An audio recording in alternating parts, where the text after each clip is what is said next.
देखिए, मुझे सच बताऊं तो काफ़ी बुरा लग रहा था शाम के बाद से, क्योंकि कहीं ना कहीं हमसे एक गलती हो गई। और मैं बताऊं तो लगभग लगभग आशीष, क्या होता है ना, कई बार, अब देखिए जैसे क्रिकेट का एग्जांपल देता हूं, कई बार आपसे कैच छूट जाता है, अच्छे से अच्छे प्लेयर से, एक्सपीरियंस प्लेयर से रन आउट को लेकर गलती हो जाती है क्रूशल से क्रूशल टाइम पर। वो मैच का एनवायरनमेंट ऐसा होता है ना, हम भी जब रोज़ लाइव उसमें होते हैं तो एक ऑलमोस्ट मैच की तरह होता है, जिसमें कई बार जजमेंट ऑफ एरर हो जाता है उसमें। लगभग सभी न्यूज़ चैनल्स ने ये खबर चलाई, जो ईरान के डिप्टी विदेश मंत्री की तरफ से जो खबर आई थी वो चलाई। जनरल न्यूज से लेके सबने चलाई, सबने खबर चलाई। और बाई चांस की बात ये निकली कि उसी वक्त ग्लोबल मार्केट में जबरदस्त रिकवरी आई। उसी वक्त डाउ फ्यूचर्स 300 पॉइंट वाला माइनस वाला प्लस में आ गया। उसी वक्त $84 वाला जो क्रूड था वो 82 पर आ गया। और हम, जैसे मैं कह रहा हूं कि हम अकेले चैनल नहीं थे जिसने ये खबर चलाई, लेकिन मैं अपनी बात करता हूं क्योंकि मुझे अपने चैनल से मतलब है और जो मेरे व्यूअर्स हैं मुझे उनसे मतलब है। मेरे व्यूअर्स डिसअपॉइंटेड हुए, और मैं सच बताऊं तो ये कोई एक्सक्यूज़ नहीं हो सकता एक हमारे जैसे क्रेडिबल चैनल के लिए कि भाई सबने चलाई थी तो हमने भी चला दी।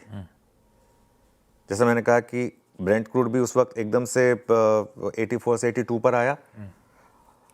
तो एक गलती हमसे ज़रूर हुई कि हम इंडिपेंडेंट वेरिफिकेशन नहीं कर पाए उस खबर का। वो हमें करना चाहिए था। हमने एक चीज़ मैं जरूर कहूँगा, लेकिन हम कम से कम इकलौते चैनल थे जिन्होंने ये बात कही थी कि इस खबर का खंडन आ सकता है और ज़रूरी नहीं है कि आप इस खबर को गॉस्पेल मान के बड़ी ट्रेड ले लें। और मैंने ये बात भी कही थी कि अगर आपने इस लॉन्ग ट्रेड में पार्टिसिपेट किया है तो प्रॉफिट भी बुक करें और इस चीज़ का ध्यान रखें, ठीक है। ये हमने बार बार कहा था कि ओवरनाइट किसी ट्रेड में फंसे नहीं, लेकिन फिर भी जो हुआ वो मेरे लिए एक बड़ा सबक है, हमारे लिए, सबके लिए एक बड़ा सबक है। और ख़ास तौर से जिस एनवायरनमेंट में हम हैं, वॉर के एनवायरनमेंट में जिसमें हम हैं, भले ही लेट होंगे लेकिन खबर पूरी कंफर्मेशन के बाद ही दिखाएंगे।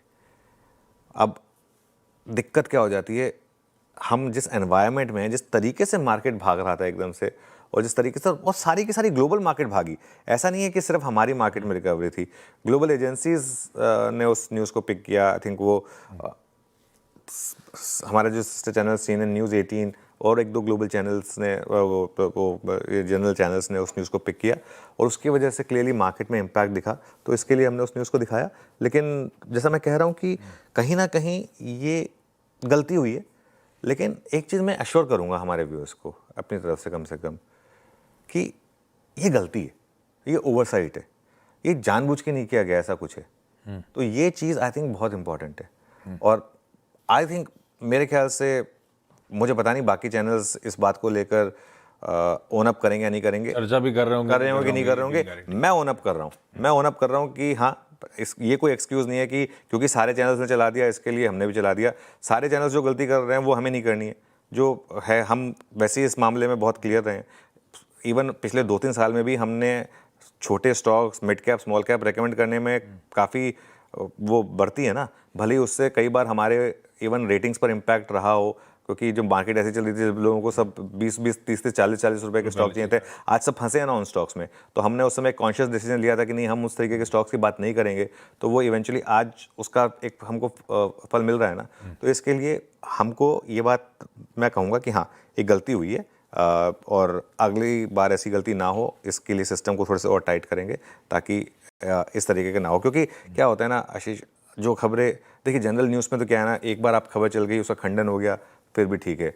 बिजनेस न्यूज़ चैनल पर खबर चलती है अगर, तो उसका एक सीधा इम्पैक्ट जो है वो लोगों की ट्रेड्स पर होता है, लोगों के पैसे पर होता है। इसके लिए मेरा तो हमेशा ये मानना है कि कोई गलती ना हो जिससे लोगों का लॉस हो। लेकिन इस बार गलती हुई है हमसे, मैं ओन कर रहा हूँ, मैं एक्सेप्ट कर रहा हूँ इस बात को।